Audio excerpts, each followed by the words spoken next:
कहानी के शुरू में हम एक लड़की को जख्मी हालत में देखते हैं जिसका नाम एडिथ होता है। कहती है कि भूत सच में पाए जाते हैं, फिर चाहे वो आत्माओं के रूप में हो या इंसानों के रूप में हो। जिसके बाद वो अपनी कहानी सुनाने लगती है, जहां हम 1887 का वक्त देखते हैं जब एडिथ 10 साल की थी और एक बीमारी की वजह से उसने अपनी माँ को खो दिया था। वो मर गई थी। फिर रात को जब एडिथ सो रही थी तो उसकी माँ की आत्मा एक काले साई के रूप में उसके पास आती है और उसे कहती है कि क्रिम्सन पीक से बच कर रहना। तो वो अपनी माँ से डरकर अपना मुंह छुपा लेती है।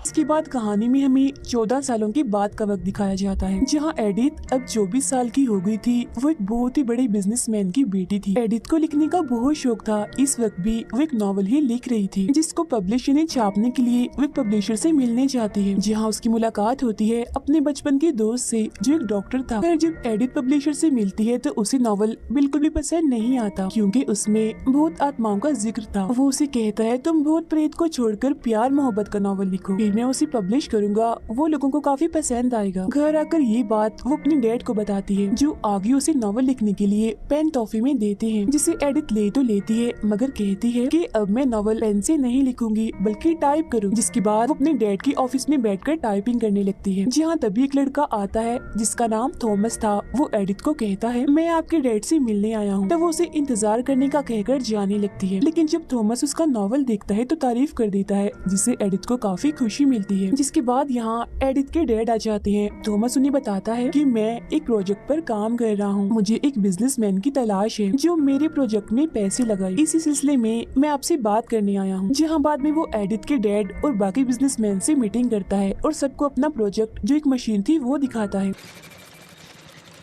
जिसके जरिए जमीन में खुदाई की जाती है। लेकिन एडिथ के डैड उसकी इस ऑफर को ठुकराकर उसे काफी बेइज्जत करते हैं। कहते हैं कि तुम्हारा ये प्रोजेक्ट पहले भी काफी जगह पर नाकाम हुआ है और ठुकराया भी गया है, हम जानते हैं, और अब तुम इसे यहाँ लेकर आ गई हो। और इसके बाद एडिथ के डैड एक पार्टी में जाने के लिए तैयार हो रहे होते हैं, जहाँ उनके साथ एडिथ भी थी। वो अपने डैड से कहती है कि आपने थॉमस के साथ अच्छा नहीं किया, उसे फिजूल में ही बेइज्जत कर दिया। मुझे लग रहा था कि वो काबिल इंसान है, कुछ अच्छा कर सकता है। जिस पर उसके डैड कहते हैं कि मुझे थॉमस पसंद नहीं है, इसीलिए मैं अपने पैसे उसके प्रोजेक्ट में लगाकर बर्बाद नहीं कर सकता। इतनी ही देर में एडिथ का दोस्त यानी वो डॉक्टर इन्हें लेने आ जाता है और वो चले जाते हैं। मगर एडिथ पार्टी में नहीं गई होती, वो अपने कमरे में थी और नॉवल पर काम कर रही थी कि तभी अचानक उसके कमरे का दरवाजा अपने आप ही खुल जाता है, जहाँ बाहर देखने पर उसे दोबारा अपनी मॉम का भूत दिखता है।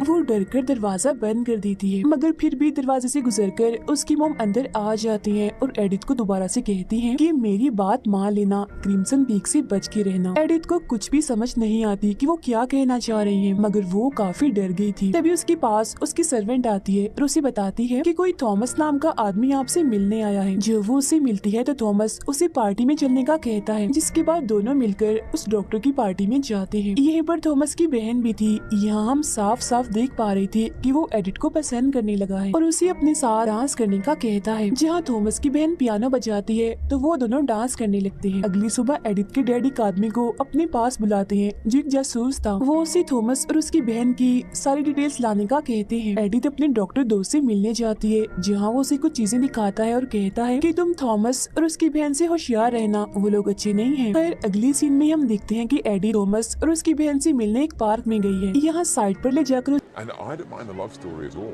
उसकी बहन कहती है कि एडी एक अच्छा चुनाव नहीं है, वो मुझे पसंद नहीं। जिस पर थॉमस उसे कहता है कि फजूल मत सोचो और अपनी अंगूठी मुझे उतार कर दो। तब वो ये कहकर उसे अपनी अंगूठी दे देती है कि ये मुझे वापस चाहिए। वो अपनी बहन को समझाता है कि तुम उम्मीद रखो, हम कामयाब जरूर होंगे। उधर वो जासूस एडिथ के डैड को एक फाइल देता है जिसमें थॉमस और उसकी बहन की सारी डिटेल्स थी। अब उसके डैड अपने घर पार्टी रखते हैं और सबको बुलाते हैं। जहाँ जैसे थॉमस एडिथ को शादी के लिए कहने ही वाला था कि तभी उसके डैड वहाँ आ जाते हैं और थॉमस को कहते हैं कि तुम और तुम्हारी बहन जल्दी से मेरे कमरे में आओ, मैंने तुमसे जरूरी बात करनी है। फिर जब वो दोनों आते हैं तो एडिथ के डैड कहते हैं कि मैं तुम दोनों के बारे में सब जान गया, तुम अच्छे लोग नहीं हो, इसीलिए मेरी बेटी की जिंदगी से चले जाओ, वरना मैं भी उसे तुम्हारी सारी सच्चाई बता दूंगा। वो उन्हें चेक देते हुए कहते हैं कि तुम लालची हो, इतना तो मैं जान गया हूँ, तो ये चेक रखो और सुबह की ट्रेन से यहाँ से चले जाओ। मगर हाँ थॉमस, जाते जाते मेरी बेटी का दिल तोड़ के जा। फिर खाना शुरू करने से पहले थॉमस सबको बताता है कि मैं कल वापस जा रहा हूँ। ये सुन एडिथ को काफी बुरा लगता है, इसीलिए वो उठकर यहाँ से चली जाती है। थॉमस उसके पीछे जाता है और कहता है कि तुम नहीं जानती प्यार क्या है। प्यार में दिल टूटने की बात क्या होता है तुम्हें जरा भी अंदाजा नहीं है। तो तुम्हारे साथ रहकर मेरा दिल ही टूटेगा। और हाँ, तुम प्यार मोहब्बत वाले नॉवल को छोड़कर अपनी बकवास डरावने नॉवल ही लिखो। ये सुन एडिथ को काफी गुस्सा आ जाता है और वो उसके मुंह पर थप्पड़ मारती है। फिर अगले दिन जब एडिथ के डैड वॉशरूम में शेव कर रहे थे कि तभी अचानक कोई अनजान शख्स आता है और उन्हें पीछे से पकड़ लेता है। वो उनका सर बार बार बेसिन पर पटकता है और आखिरकार उनकी जान ले लेता है। उधर एडिथ को थॉमस का खत मिलता है जिसमें उसने लिखा था कि मैंने रात को जो भी कहा वो अपनी मर्जी से नहीं कहा, बल्कि वो सब तुम्हारे डैड ने बोलने के लिए कहा था मेरी गरीब हालात की वजह से। वो यही चाहती थी कि मैं तुम्हारा दिल तोड़ दूं, लेकिन मैं जानता हूँ कि ऐसा होने से मेरा दिल भी टूटा, मगर फिर भी मैं हमेशा तुमसे प्यार करता रहूंगा। ये पढ़कर वो फौरन थॉमस के होटल जाती है जहाँ उसे पता चलता है कि वो तो सुबह ही जा चुका है। जो सुन वो काफी उदास हो गई थी और रोने लगती है, मगर तभी उसके सामने थॉमस आ जाता है, बताता है कि मेरी बहन चली गई है, मैं नहीं गया, आखिर मैं कैसे तुम्हें छोड़ के जा सकता। दोनों एक दूसरे को अपने अपने प्यार के बारे में बताते हैं कि तभी इधर लॉयर आ जाता है जो एडिथ को बताता है कि आपके डैड नहीं रहे, एक हादसे की वजह से उनकी मौत हो गई है। जो सुन एडिथ काफी टूट जाती है और फूट फूट के रोने लगती है। और उन्हें दफन करने के बाद एडिथ और थॉमस शादी कर लेते हैं, जिसके बाद वो इंग्लैंड आ जाते हैं जहाँ थॉमस रहता था। वो यहाँ एक काफी पुराने महल में रहा करता था। दोनों जब घर पहुँचते हैं तो थॉमस एडिथ को अपने एक नौकर से मिलवाता है, जिस पर वो कहता है जानता हूँ सर ये आपकी वाइफ है और आप लोगों की शादी को काफी वक्त हो गया है ना। जिस एडिथ को काफी हैरानी होती है, मगर थॉमस उसकी बात टालकर एडिथ को अंदर ले आता है। महल अंदर से काफी पुराना था, उसकी छत और फर्श टूटा हुआ था। एडिथ खड़ी होकर जब पूरे महल को देख रही थी तो उसे ऐसा एहसास होता है जिसे कोई उसके पीछे से गुजरा हो और उसे आवाज लगाई हो। वो जब चेक करने जाती है तो उसे लिफ्ट से एक औरत ऊपर जाती हुई दिखाई देती है। वो इस बारे में थॉमस को बताती है, मगर वो उसकी बात टालते हुए कहता है कि तुम्हारा वहम है, बस एक बात सुन लो, बेसमेंट में कभी मत जाना। तभी इधर थॉमस की बहन आकर उनसे मिलती है। एडिथ उससे घर की चाबियां मांगती है, मगर वो देने से इनकार कर देती है। फिर जब एडिथ नहा रही थी तो उसे वहाँ एक साया दिखता है। कपड़े पहनकर जब वो वापस आ रही थी तो उसके पीछे भी हम एक काफी डरावने भूत को देख पाते हैं, जिसे जैसे एडिथ देखती है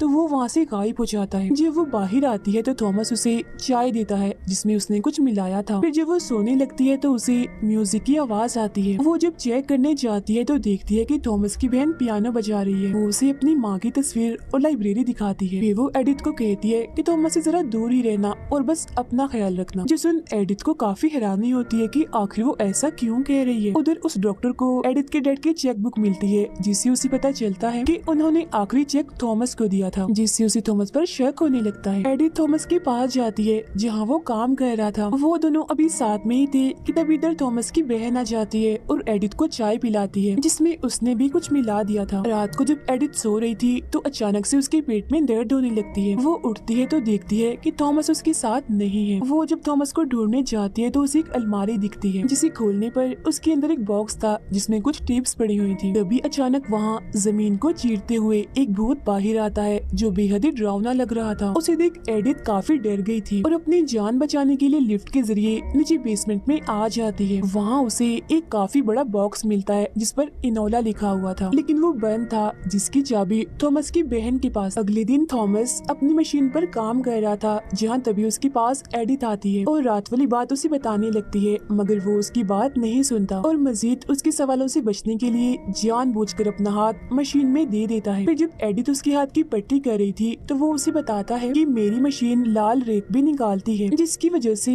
यहाँ की बर्फ भी लाल हो जाती है, इसीलिए यहाँ की जमीन को क्रिम्सन पीक कहा जाता है। ये सुन एडिथ के होश उड़ जाते हैं। वो काफी हैरान हो गई थी क्योंकि उसे अपनी माँ की आत्मा की बात याद आ जाती है, जो बार बार उसे क्रिम्सन पीक से ही बचने का कह रही थी। उधर लॉयर डॉक्टर को अपने पास मिलने बुलाता है और कहता है कि एडिथ ने मुझे कहा है कि मैं उसकी सारी दौलत इंग्लैंड में भेज दूं, जहाँ वो थॉमस के साथ रह रही है। तब डॉक्टर उनसे कहता है कि मुझे थॉमस पर शक है, तो अभी आप रुक जाइए। शक का नाम सुनकर लॉयर उसी जासूस के बारे में बताता है और कहता है कि अगर कुछ ऐसा तुम्हें लग रहा है तो जासूस से मिलो, वो थॉमस के बारे में जानता है। फिर जब एडिथ सो रही थी तो उसे सपने में फिर से कोई आत्मा दिखती है, जिससे डरकर वो जाग जाती है। देखती है कि थॉमस आज भी उसके साथ बेड पर नहीं है। तभी उसे ऐसा महसूस होने लगता है जैसे आत्मा उसके कमरे में ही है।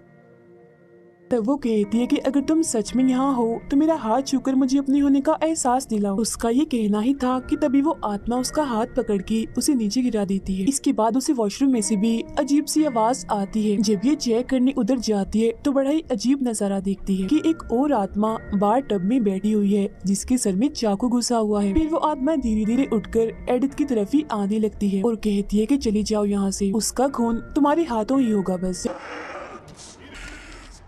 तभी उसे थॉमस की आवाज सुनाई देती है। वो तो पहले ही डरी हुई थी तो सीधा भागकर वो उसके पास चली जाती है और उसे सब बता देती है जो अभी अभी उसके साथ हुआ। उसकी बात सुनकर थॉमस की बहन कहती है ऐसा कुछ भी नहीं है, ये बस तुम्हारा बुरा ख्याल हो सकता है। बाद में थॉमस की बहन उससे कहती है कि किस आत्मा की बात कर रही थी, मॉम की तो नहीं, और ये मॉम के बारे में भला कैसे जान सकती है। खैर जो भी है, जल्द से जल्द हमें इसे जायदाद के कागजात पर साइन करवाने होंगे। अगले दिन थॉमस एडिथ को लेकर पोस्ट ऑफिस जाता है जहाँ उसके लिए 2 खत आए हुए थे जिन्हें मिलते ही वो अपने पास रख लेती है। मगर जब वो यहाँ से जाने लगते हैं तो पता चलता है कि काफी तेज तूफान आने के इम्कान है, इसीलिए वो लोग रात इसी पोस्ट ऑफिस के कमरे में गुजारते हैं। उधर डॉक्टर होटल से थॉमस के घर का पता लेता है जहाँ वो उस जासूस से भी मिलता है। वो डॉक्टर को एक फाइल देते हुए बताता है कि थॉमस पहले से ही शादीशुदा है, इसीलिए तो एडिथ के डैड उन दोनों की शादी नहीं करवाना चाह रहे थे। एडिथ और थॉमस रात एक साथ गुजारने के बाद जब अगले दिन घर जाते हैं तो उसकी बहन एडिथ से पूछती है कि तुम्हारी रात कैसी गुजरी। एडिथ कहती है कि बहुत अच्छी, हम पहली बार एक साथ रहे और वो भी इतने अच्छे से। उसकी ये बात सुनकर थॉमस की बहन एकदम गुस्से में आ जाती है, मगर फिर वो अचानक बात बदलकर कहती है वो दरअसल मुझे तुम लोगों की फिक्र है ना, और मेरा दिल भी नहीं लगता, इसीलिए ऐसे ही पूछ लिया। वो वहाँ उसकी खत भी देख लेती है जो वो पोस्ट ऑफिस से लाई थी। तब एडिथ उसे कहती है कि मेरे पेट में दर्द हो रही है, जो सुन वो उसके लिए चाय बनाने लगती है। एडिथ को वहाँ उसकी चाबियां पड़ी दिखती है जिसके अंदर से वो उस चाबी को निकाल लेती है जिस पर इनोला लिखा हुआ था। साथ ही वो अपने खत भी ले लेती है। फिर वो अपने कमरे में जाकर लार का खत पढ़ती है जो और कुछ नहीं था बल्कि उसकी दौलत को यहाँ लाने के पेपर्स थे। वो उस पर साइन करने ही वाली थी कि तभी उसका ध्यान दूसरे खत की तरफ जाता है। उसे खोलने पर पता चलता है कि ये किसी इनोला के लिए है। फिर वो बेसमेंट में जाकर इनोला वाली चाबी लेकर उस बॉक्स को खोलती है जिस पर इनोला लिखा हुआ था। उसके अंदर से इसे टेप्स और 3 फाइल्स मिलती हैं जिन पर 3 अलग अलग मुल्कों और औरतों के नाम लिखे हुए थे। ये देख एडिथ को अपने डैड की बात याद आती है कि थॉमस ने इन्हीं मुल्कों में अपने प्रोजेक्ट पर पैसे लगाने के लिए बिजनेसमैन की खोज की थी। उसे वहाँ लाल लिक्विड वाला कुआं भी दिखता है, मगर वो इस पर ध्यान ना देते हुए उन फाइल्स को लेकर ऊपर आ जाती है। थॉमस की बहन जब चाबियां देखती है तो उसमें इनोला वाली चाबी गायब थी, जो देख उसे शक हो जाता है कि एडिथ ने मेरी चाबी निकाल ली है। वो उसे आवाज लगाकर उसके कमरे की तरफ आने लगती है। तब एडिथ जल्दी से अपने कमरे में आकर ऐसी एक्टिंग करती है जैसे उसकी तबीयत खराब है और थॉमस की बहन को वो पानी लाने का कहती है। तब थॉमस की बहन जानबूझकर चाबियां वहाँ रख के चली जाती है, जिसका फायदा उठाकर एडिथ इनोला वाली चाबी वापिस लगा देती है। थॉमस की बहन फिर जब चाबियां देखती है तो उसमें इनोला वाली चाबी दोबारा देखकर वो समझ जाती है कि एडी अब काफी कुछ जान गई है। रात को एडी वो टेप सुनती है और उन फाइल्स को भी देखने लगती है। यहाँ उसे पता चल जाता है कि थॉमस ने उससे पहले 3 और औरतों से भी शादी की थी, जिनमें से एक का नाम इनोला था। बाद में थॉमस और उसकी बहन ने तीनों को चाय में ऐसा जहर मिलाकर दिया जिससे लोग अचानक नहीं मरते, कुछ वक्त के बाद मरते हैं, जिसके बाद उन तीनों की अलग अलग वक्त में मौत हो गई। और ये वही चाय थी जो एडिथ को भी पिलाई जा रही थी। तभी अचानक एडिथ के मुंह से खून आने लगता है। ये सारी बातें जानकर वो काफी घबरा गई थी और वहाँ से भागने की कोशिश करती है, मगर बाहर काफी तेज बर्फ का तूफान था, इसीलिए वो नहीं जा पाती। इधर जहर भी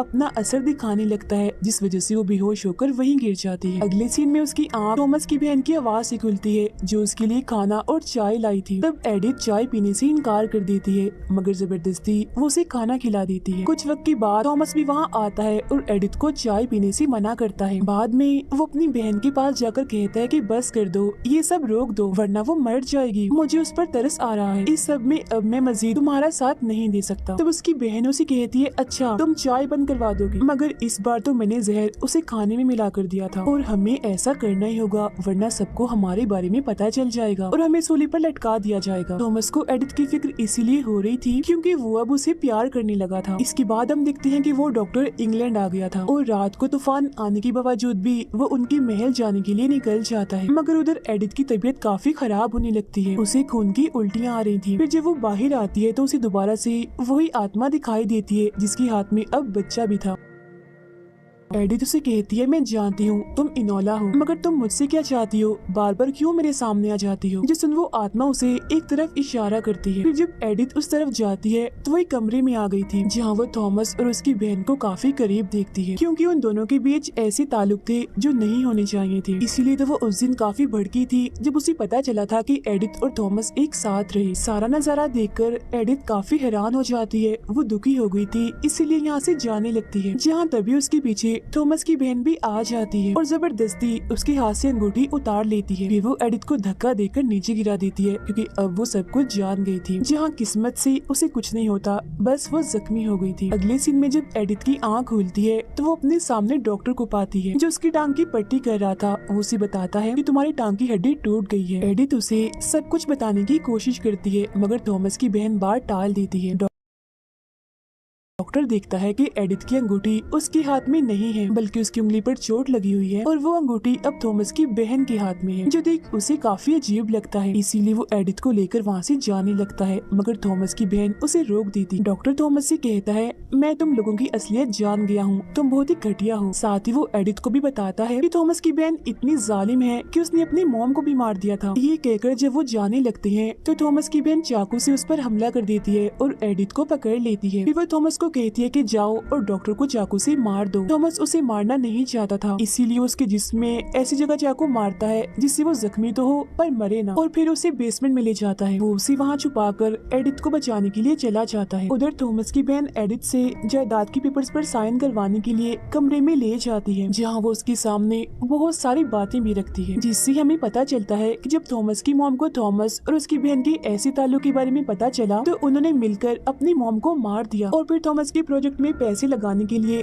3 लड़कियों को फंसाया और उनकी दौलत हड़पने के बाद एक एक करके उन्हें मार दिया, मगर तीनों ही बार वो नाकामयाब रही, क्योंकि इनकी वो मशीन ठीक से कभी चली ही नहीं जिस पर ये काम कर रहे थे। ये सारी बातें बताकर वो जबरदस्ती एडिथ से पेपर्स पर साइन करवा लेती है, जिसके बाद एडिथ उससे पूछती है अच्छा चलो बताओ मेरे डैड को किसने मारा था। जो सुन वो कहती है उन्हें भी मैंने ही मारा था। अब ये सुन एडिथ को काफी गुस्सा आ जाता है और अपने डैड की मौत का बदला लेने के लिए वो पेन को उसके सीने में घुसा देती है और वहाँ से भाग जाती है। फिर लिफ्ट के जरिए जब वो ऊपर आ रही थी तो उसे थॉमस मिलता है जो उसे बताता है कि मेरा यकीन करो मैं तुमसे प्यार करता हूँ, वो सब मैंने अपनी बहन के कहने पर किया था। वो मेरी बड़ी बहन थी तो उसकी बात मैं नहीं टाल सका। आगे वो उसे कहता है कि नीचे बेसमेंट में जाओ उस डॉक्टर के पास, क्योंकि वो मरा नहीं है बल्कि जिंदा है। फिर वो अपनी बहन के पास जाकर जायदाद के पेपर्स को जला देता है। वो अपनी बहन से कहता है कि प्लीज तुम एडिथ को मत मारो, हम तीनों इस घर को छोड़कर कहीं दूर चले जाएंगे जहाँ हम हंसी खुशी रहेंगे। ये सुन वो थॉमस से पूछती है क्या तुम एडिथ से प्यार करने लगे हो, जिस पर वो हाँ बोल देता। ये सुन उसे इतना गुस्सा आता है कि वो पागल चाकू से उस पर हमला कर देती है और थॉमस को भी आखिरकार मार देती है। लेकिन उसे मारने के बाद वो काफी पछताती है, उसे काफी गुस्सा भी आ चुका था, इसीलिए वो एडिथ को मारने के लिए उसके पीछे जाती है, जहाँ दोनों के बीच काफी हाथापाई होती है। तब एडिथ उससे बचते हुए नीचे अपने डॉक्टर दोस्त के पास आ जाती है, मगर उसके पीछे ही थॉमस की बहन भी आ जाती है और बड़ा वाला चाकू निकालती है जिससे उसने अपनी मॉम को मारा था। जैसे ही वो उस पर हमला करने वाली होती है तो एडिथ उससे बचकर बाहर आ जाती है, जहाँ दोनों के बीच काफी मुकाबला होता है। लेकिन तभी इधर थॉमस की आत्मा आ जाती है, जिसे देख उसकी बहन जज्बाती हो जाती है और रोने लगती है। इस चीज का फायदा उठाकर एडिथ बेलचे से उस पर हमला कर देती है। उस पर वो बार बार हमला करके